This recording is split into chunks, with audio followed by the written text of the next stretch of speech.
Hi everyone. Telugu part 5 వీడియోలో గుణింతాలను ఎలా సులువుగా నేర్చుకోవాలో తెలుసుకుందాం. ఈ వీడియోలో గుణింతాల సౌండ్స్ ద్వారా ఎలా సులువుగా నేర్చుకోవాలో తెలుసుకుందాం. ఈ కా అనే అక్షరానికి ఈ సౌండ్ చేర్పించినప్పుడు కా అనే సౌండ్ వస్తుంది. క పలికి పలకనట్టు. అదేవిధంగా ఘో ఇంకా చా చ జా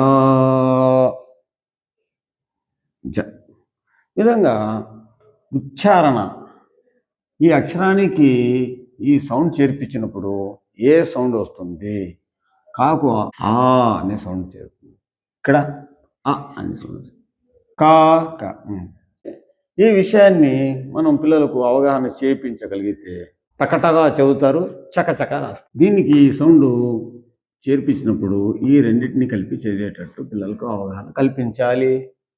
కీ కి, గీ గి, చీ చి.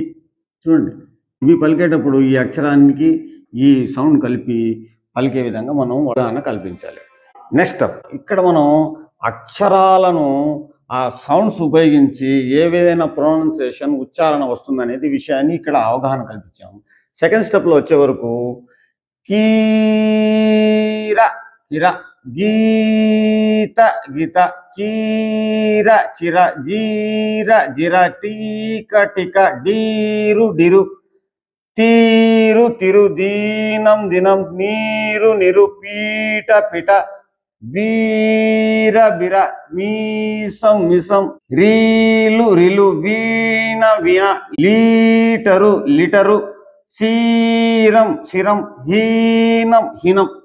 ఈ విధంగా ఈచ్ వర్డ్ని 5 times మనం డ్రిల్లింగ్ ఇవ్వాలి. కీ ఇవి పలికేటప్పుడు బిగ్గరగా సౌండ్ ఉపయోగించాలి. ఇక్కడ మాత్రం పలికి పలకనట్టు మనం పలకగలిగితే, ఆ అవగాహన పిల్లలు చేయగలిగితే ఎక్సలెంట్గా తప్పులు లేకుండా రాస్తారు. తెలుగు వీడియోస్ను పార్ట్ 1 నుండి మీరు చూస్తేనే మీకు పూర్తి అవగాహన వస్తుంది. కాబట్టి ప్లేలిస్ట్లో తెలుగు పార్ట్ 1 నుండి మీరు వీడియోస్ చూడండి.